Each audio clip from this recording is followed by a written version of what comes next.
Excuse me, जी। कहाँ जा रही हो तुम? मैं कहीं भी जाऊं, आपको उससे क्या मतलब? हाँ, तुम कहीं भी जाओ, मुझे उससे कोई मतलब नहीं है, लेकिन पहले बिल पे करो, उसके बाद कहीं भी जाओ। आप यहाँ न्यू आई हो क्या? हाँ, मैंने कल ही ज्वाइन किया है, उससे तुम्हें क्या मतलब है? बिल पे करो। मैं यहाँ कभी भी बिल पे नहीं करती हूँ, तो आज भी नहीं करूंगी। क्यों? मतलब तुम्हारा आज पहली बार नहीं है, तुम हमेशा कुछ ना कुछ खा के जाती हो और बिल पे नहीं करती। दिखने में तो तुम अच्छे खासे घर से लग रही हो, कपड़े भी तुमने अच्छे पहने हुए हैं, फिर ऐसी क्या मजबूरी है कि तुम यहाँ पे खा के जाती हो और तुम बिल पे नहीं करती? क्या तुम्हारे पास पैसे नहीं है? तुम्हारे मम्मी पापा कहाँ हैं? आप गलत समझ रहे हो, ऐसी कोई बात नहीं है। बेटा, मैं गलत नहीं समझ रही, मैं सही समझ रही हूँ। तुम मुझे अपनी मजबूरी बता सकती हो। देखो, बुरा टाइम तो किसी का भी आ सकता है ना। अच्छा, तुम्हारे पास पैसे नहीं है तो कोई बात नहीं, मैं तुम्हारा बिल पे कर दूंगी, लेकिन आगे से ना ध्यान रखना। वैसे तुम यहाँ पे आके खा सकती हो, वैसे तो यहाँ के ओनर बहुत अच्छे हैं, लेकिन फिर भी अगर तुम डेली खाने आओगी तो शायद यहाँ के ओनर तुम पे गुस्सा करें। तो आगे से जब भी आना ना तो मेरे साथ आ जाया करना और खा के चले जाना, मैं बिल पे कर दूंगी तुम्हारा, ठीक है?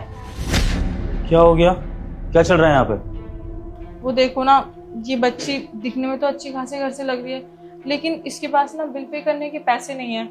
तो मैंने सोचा मैं इसका बिल पे कर दूंगी, लेकिन आप इसको कुछ बोलना मत, अभी ये बहुत छोटी है, क्या पता इसको भूख लगी हो और ये खाने आ गई हो। सताक्षी, तुम इससे बिल पे करने को कह रही हो और ये समझ रहे हो कि इसके पास पैसे नहीं है। सताक्षी, मैं तुम्हें बता दूं कि इस लड़की के पास इतना पैसा है कि पूरा रेस्टोरेंट खरीद सकती है। बिल पे करना तो बहुत छोटी बात है इसके लिए। क्या सर? तो ये बिल पे क्यों नहीं कर रही है? अब भला खुद के रेस्टोरेंट में कोई बिल क्यों पे करेगा? I mean, अगर रेस्टोरेंट उसके पापा का हो तो फिर इसको बिल पे करने की क्या जरूरत है? क्या सर, ये आपकी बेटी है? सर सॉरी, मुझे पता नहीं था कि ये आपकी बेटी है। बेटा, आप मुझे पहले बता देते ना, मैंने थोड़ा सा आपको डांट दिया बिल पे करने के लिए, मुझे पता नहीं था सर।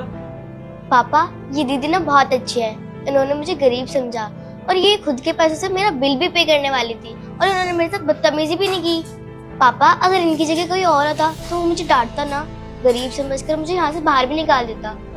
बिल्कुल बेटा, अगर दीदी इतनी अच्छी हैं तो फिर तो उनको जॉब से कभी नहीं निकालना चाहिए। वाह सताक्षी, आप इतने काइंड हार्टेड हो, ये तो मुझे पता ही नहीं था। अच्छा लगा जानकर कि आपके अंदर लोगों के लिए इतनी सिंपैथी है। और वैसे भी ये रेस्टोरेंट हमने लोगों का पेट भरने के लिए खोला है, सिर्फ पैसा कमाने के लिए नहीं। और इस रेस्टोरेंट में जो भी आए, मैं तो चाहता हूँ वो कभी भूखा ना जाए, चाहे वो गरीब हो चाहे वो अमीर हो। और अगर आप जैसा स्टाफ हमारे इस रेस्टोरेंट में काम करेगा तो आई होप कि हमें पैसे के साथ साथ गरीबों की दुआएं भी मिलेंगी। बहुत अच्छा लगा मुझे आपका बिहेवियर। मैं तो कहती हूँ आप इनकी सैलरी बढ़ा दो और इनको कभी भी जॉब से मत निकालना। हाँ बेटा, बिल्कुल जैसा आप कहोगे वैसा ही होगा। अच्छा, अब एक काम करो, अब आप नीचे जाओ और पापा का वेट करो, तब तक पापा दीदी से बात करके आते हैं। थैंक यू दीदी, आप बहुत अच्छी हो।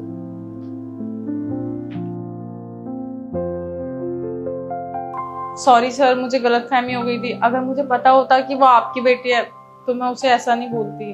बस सताक्षी, सॉरी वॉरी बोलने की जरूरत नहीं है। इनफैक्ट जो हुआ अच्छा हुआ। मुझे तो ये जानकर खुशी हो रही है कि मेरी बेटी के बहाने मुझे तुम्हारे एक्चुअल बिहेवियर के बारे में पता लग गया। वरना आजकल स्टाफ तो आता है, लेकिन पीठ पीछे क्या बदतमीजी कर रहा है, उसका क्या बिहेवियर रहता है, ओनर को क्या पता। लेकिन अब मेरी बेटी के बहाने मुझे ये पता लग गया कि तुम कितनी अच्छी हो, और मुझे ये भी यकीन है कि तुम फ्यूचर में मेरा रेस्टोरेंट अच्छे से चला सकती हो। तो जैसा कि मेरी बेटी ने कहा, तुम्हारी सैलरी भी बढ़ाई जाएगी और तुम्हारा प्रमोशन भी होगा। वैसे तो मैं आया वो एक दिन ही हुआ है, लेकिन अब काम से पहले मैंने अगर तुम्हारा अच्छा नेचर देख लिया है तो इसी के बेसिस पे तुम्हारा प्रमोशन होगा। थैंक यू सर, मैं अपना काम दिल लगा के करूंगी। ऐसे ही मन लगा के काम करो, ठीक है?